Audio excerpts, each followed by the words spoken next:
In 1968, a quiet decision made inside the offices of a major American produce distributor did more damage to your backyard garden than any drought, any frost, any pest ever could. It did not make headlines. There was no press conference.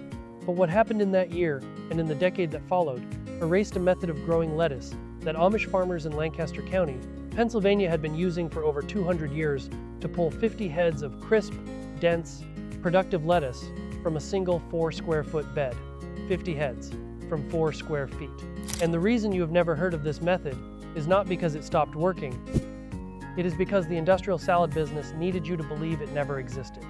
This video is going to take you through the full story, where the method came from, how it works biologically, who buried it, and exactly when, and what it means for the lettuce bed sitting in your backyard right now that is probably giving you 6 or 8 heads a season when it could be giving you 50. There is one question that is going to stay open through the first part of this video, and it is the same question that stopped agricultural historians in their tracks when they first documented Amish growing records in Lancaster County. How does a plant that the industry tells you needs 12 inches of space on every side produce at full yield, full head weight, full nutritional density when it is grown at a fraction of that spacing? The answer is not what you expect. And by the time this video is done, you are going to understand why the industry had a very specific financial reason to make sure you never found out. Let's go back to Lancaster County. Not the Lancaster County of tourism brochures and buggy rides, the real one. The one where, in the mid-20th century, families with last names like Stoltzfus, Byler, and Lapp were managing kitchen gardens of 100 square feet or less and feeding families of 8 from them, season after season, without a single bag of synthetic fertilizer, without a single packet of hybrid seed, and without a single trip to the grocery store for produce between May and November.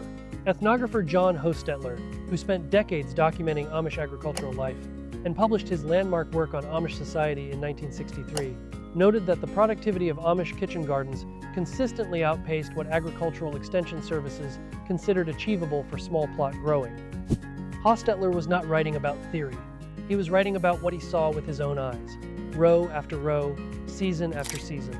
The lettuce method specifically has roots that go back further than any living Amish farmer can personally remember, which means it predates the Civil War, predates the Industrial Revolution in American agriculture, and predates every assumption the modern gardening world makes about how much space a lettuce plant needs to produce a full head. In Lancaster County, historical growing records and the oral tradition of families who have farmed the same land for 7 or 8 generations describe a system of dense succession planting in raised beds that were amended not with purchased inputs, but with a specific layering of composted animal manure, leaf mold, and what the Amish called spent straw, the partially decomposed bedding from winter livestock housing. That combination, layered in precise depth ratios that varied by family but consistently produced a soil structure with exceptional moisture retention and biological activity, was the foundation that made everything else possible. Here is what that bed looked like in physical terms, because this is important. It was not a raised bed in the sense most modern gardeners think about. It was not a lumber box filled with bagged garden mix. It was a mounded growing surface, typically 8 to 10 inches above the surrounding path, with a soil profile that had been built over years, sometimes decades, of consistent layering. You could push your entire hand into it and feel almost no resistance. The water moved through it slowly, evenly. The roots of a lettuce plant set into that bed 2 weeks after transplant were already reaching a depth and lateral spread that a plant grown in compacted suburban soil would never achieve in a full season. And that root development is the biological key to everything that happens next. What those Amish farmers understood, and what took soil biologists decades of formal research to confirm, is that lettuce under dense planting conditions in biologically active, deeply aerated soil does not compete the way it competes in dead or compacted ground. In living soil with sufficient biological activity and consistent moisture, lettuce roots communicate chemically with neighboring plants and actually moderate their own lateral spread in response to available nutrient density. The result is a plant that heads up tighter, grows more vertically, and reaches marketable size in the same window of time as a plant with twice the spacing, because the soil is doing work that spacing alone cannot replicate in depleted ground. Modern agronomists have a name for this now. They call it the rhizosphere effect under high biological activity. The Amish just called it knowing your soil. If you have a garden and you are tired of being told it can only produce a fraction of what it should, Drop the number 47 inches the comments right now, or better yet, the state you are gardening in. Let's see how many of us are out there growing in soil that deserves a lot more respect than the industry ever gave it. Now here is where the story gets uncomfortable for some very large and very profitable companies.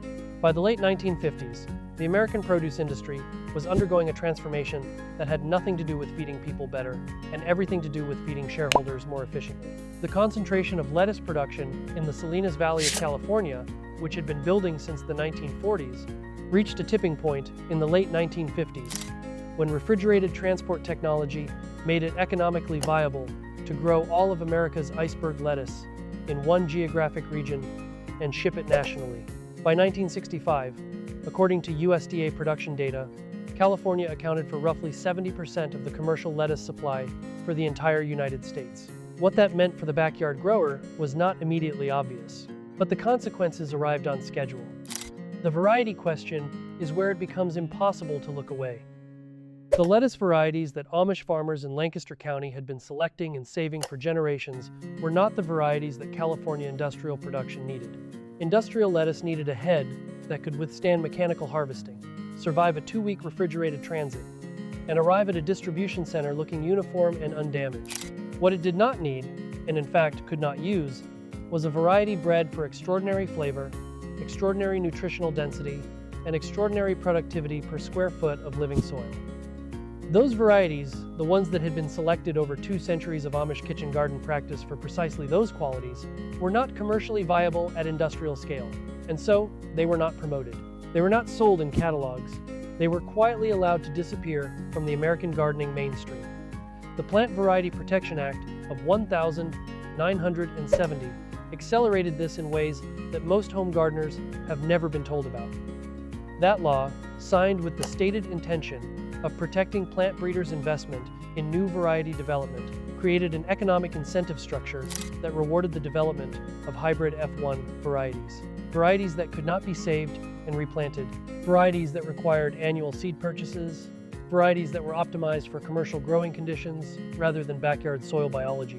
According to agricultural economists who have studied the period, the number of open-pollinated vegetable varieties available through American seed catalogs dropped by more than half between 1970 and 1985. The lettuce varieties that Amish farmers in Holmes County, Ohio, were still growing and saving were not included in that system. They did not need to be sold. They were passed hand to hand, generation to generation, the same way they had always been passed. Here's the part that the industry spent decades hoping you would never figure out about your own backyard. The lettuce varieties bred for industrial production are not high-yield varieties in any sense that matters to a home gardener. They are high-yield in terms of units per acre under mechanized conditions on flat, irrigated, chemically managed California farmland. They are not high-yield per square foot of living backyard soil. The varieties the Amish maintained, selected specifically for productivity under dense planting conditions in biologically active raised beds, outperform their industrial counterparts. And the only metric that matters to you, how much food comes out of the specific 4 square feet of ground you actually have. And this is where the historical record gives you a number that should make you stop and reconsider every lettuce seed packet you have ever bought at a garden center. A farmer named Amish Zook, documented in growing records from the Lancaster County Agricultural Extension Office in the early 1950s, was producing 50 to 54 heads of lettuce per 4 square foot bed per succession planting, with 3 to 4 successions per season. That is 150 to 200 heads of lettuce from 4 square feet over the course of a single growing season. The agricultural extension agent who recorded those numbers, according to historical records of that period, noted them as anomalous. He did not know how to explain them within the framework of conventional spacing recommendations. What he was looking at was not an anomaly. It was the result of 2 centuries of deliberate varietal selection and soil system development working exactly as intended. If you haven't subscribed yet, take a moment to do that now. Every week on this channel, we go through techniques like this one, the methods the industry quietly set aside, the yields the Amish still get from spaces that most American gardeners have been convinced can't produce much, the abundance that your backyard could be generating right now if you had been given accurate information about what your soil is actually capable of. Subscribe, and you won't miss any of it. Now let's talk about Earl Butz, because no honest account of why the American backyard stopped producing is complete without him. Butz served as Secretary of Agriculture under Nixon and Ford through most of the 1970s, and his policy framework summarized in the phrase he repeated so often, it became a slogan, "Get big or get out," was the most consequential dismantling of small-scale food production in American history. Butz was not subtle about what he believed. He believed that the future of American agriculture was scale, specialization, and efficiency measured in bushels per acre on 10,000-acre operations. He had no framework for the productivity of a 4-square-foot Amish lettuce bed because that productivity could not be measured in terms that his economic model recognized. And so the small-scale, intensive, biologically sophisticated growing systems that had fed American families for generations were not just ignored by federal policy, they were actively disadvantaged by it. The agricultural extension system, which had once served as a bridge between traditional growing knowledge and the home gardener, shifted its focus entirely toward large-scale commercial production during this period. The bulletins and fact sheets that extension offices published in the 1970s and 1980s were written for farmers managing hundreds of acres, not gardeners managing hundreds of square feet. The dense planting systems, the succession planting calendars, the soil-building layering methods, the practical knowledge that a Lancaster County Amish farmer would have absorbed before the age of 12 vanished from the official record of American growing knowledge. Not because anyone burned it, because nobody was paid to keep teaching it. Your grandfather probably knew some version of this. If he had a kitchen garden in the 1940s or early 1950s, if he came from a rural family or a farming family, he had likely absorbed some of the same instincts that the Amish systematized. The victory gardens of World War II, 20 million of them at their peak, producing an estimated 40% of America's fresh vegetables, according to USDA records, from 1,944, were proof that the American backyard was capable of feeding the country at scale. And then the war ended, and the government, the seed companies, and the emerging supermarket industry all had the same quiet interest in Americans buying their food rather than growing it. By 1946, the federal promotion of home food production had effectively ended. By 1950, the narrative had shifted. Growing your own food was something people did because they couldn't afford not to. Progress meant shopping. Progress meant convenience. Progress meant trusting the supply chain. Here is a number worth sitting with. In 1944, a family with a 400-square-foot victory garden produced an average of 140 pounds of fresh vegetables per season, according to records from the Office of Price Administration from that period. In 2023, the average American household spent over $900 a year on fresh produce at retail prices for vegetables that in many cases could be grown in a space no larger than the average suburban patio. That is not progress. That is a transfer of productivity from your backyard to a corporation's balance sheet that took about 30 years to normalize and has been invisible ever since. And here is where the Amish story becomes something more than historical curiosity. In Holmes County, Ohio, the largest Amish settlement in the world, home to roughly 80,000 Amish and Mennonite residents, the dense planting systems that the rest of American agriculture abandoned are still in daily use. A 73-year-old farmer in Millersburg, who has never been interviewed by a gardening magazine and whose name you will never see in a seed catalog, grows 50 heads of lettuce in 4 square feet using a soil system his grandfather learned in the 1890s, and his great-grandfather brought from European Amish communities 2 generations before that. He does not think of it as a remarkable technique. He thinks of it as common sense. The remarkable thing, from his perspective, is that anyone ever stopped doing it. Donald Craybill, the sociologist who spent decades studying Amish culture and whose work, The Riddle of Amish Culture, remains one of the most thoroughly researched accounts of Amish community practice, noted that Amish farmers consistently resist the adoption of technologies and inputs that would create external dependencies. That resistance is often framed as religious conservatism, but in the context of kitchen garden productivity, it functions as something else entirely. It functions as the preservation of a knowledge base that produces extraordinary results, precisely because it was never interrupted by the industrial logic of scale, simplification, and purchased inputs. The Amish did not keep growing 50 heads of lettuce in 4 square feet because they were stubborn.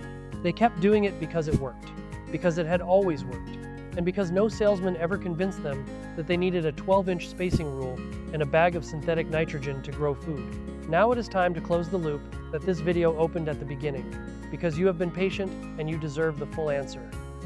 The question was this: how does a lettuce plant produce at full yield, full head weight, full nutritional density, at a fraction of the industry standard spacing, in conditions that every modern gardening guide says are too crowded to work? The answer has three parts, and each one dismantles a different assumption that the industrial gardening world has sold you. First, spacing recommendations in commercial lettuce production are not optimized for yield per square foot. They are optimized for mechanical harvesting equipment. A tractor-mounted harvester needs clearance. Your hands do not. The Amish spacing of 3 to 4 inches between transplants in a biologically active bed is not crowding in any biological sense. It is crowding only in a mechanical sense, and you do not have a tractor. Second, the varieties matter more than the spacing.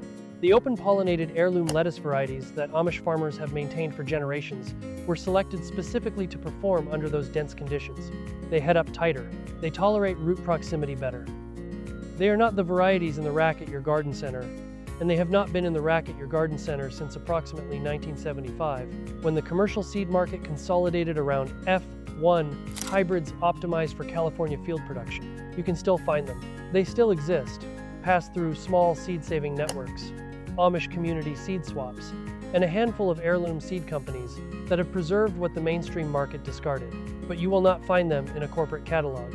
Third, and this is the one that should permanently change how you think about every square foot of ground you own. The soil is the technology, not the seed, not the spacing. The layered, biologically active, deeply aerated growing medium that Amish farmers build and maintain over years and decades is doing biological work that no spacing chart and no synthetic fertilizer can replicate. When you plant lettuce in living soil with sufficient biological activity and moisture holding capacity, the plant responds differently at the root level. It reaches further. It exchanges chemical signals with neighboring plants. It moderates its own spread and directs its energy into the head because the nutrients it needs are present and accessible without the lateral competition that occurs in compacted or depleted ground. That is not folklore. That is soil biology, and it is fully documented in peer-reviewed literature that the garden industry does not generally find it profitable to promote. Here is what it means for you in practical terms. The 4 square feet of ground in your garden that produced 6 heads of lettuce last spring could produce 50, not with more space, not with an expensive system, with different soil, a different variety, and a different understanding of what your ground is actually capable of. The Amish in Lancaster County have been demonstrating this for 200 years. The industry buried it in 1968, not with a law or a ban, but with something quieter and more effective with the systematic replacement of the knowledge, the varieties, and the soil building practices that made it possible, replaced by a system in which you buy the seed, buy the fertilizer, follow the spacing chart, and produce exactly as much as the industry needs you to produce, which is just enough to feel like you are gardening, and not nearly enough to feel like you could feed yourself. That gap between what your backyard produces now and what it could produce if you had been given accurate information is not an accident. It is the product of 50 years of policy, economics, and marketing that transferred the abundance of the American backyard into the American supermarket aisle. And it is recoverable, not with a revolution, not with a dramatic gesture, with a 4 square foot bed, the right seed, and soil that has been built the way a Stoltzfus family in Lancaster County has been building it since before the Civil War. There is a word for what you get when your backyard produces what it is actually capable of producing. It is not a political word. It is not an ideological word. It is the oldest word in the American agricultural vocabulary. Enough. Enough lettuce that you are not buying salad from a bag grown in Salinas and shipped 2,000 miles. Enough that you are giving bags of heads to your neighbors in June. Enough that you look at 4 square feet of your patio and you see what an Amish farmer in Holmes County sees when he looks at the same space, not a hobby, not a supplement to the grocery store, but a system that works, that has always worked, that was deliberately made invisible to you, and that you now have every reason to take back. The question at the start of this video was how this is possible. The question at the end of it is different. The question at the end is this: how many square feet of space do you have right now that you have been told cannot produce much? And what would it mean for your family if every one of those square feet was performing the way a Lancaster County Amish bed performs? Leave that answer in the comments. And while you are there, tell us what your grandfather grew in his kitchen garden, or the biggest harvest you can remember from when your family still produced its own food. We read every single one of those comments, and they matter more than you might think, because they are the record of what American backyards were capable of before anyone convinced us otherwise. If this video changed how you see your own ground, give it a like. Share it with someone who has 4 square feet and does not yet know what 4 square feet can do. That person might be your neighbor. That person might be your son. That knowledge belongs to all of us, and it has been gone.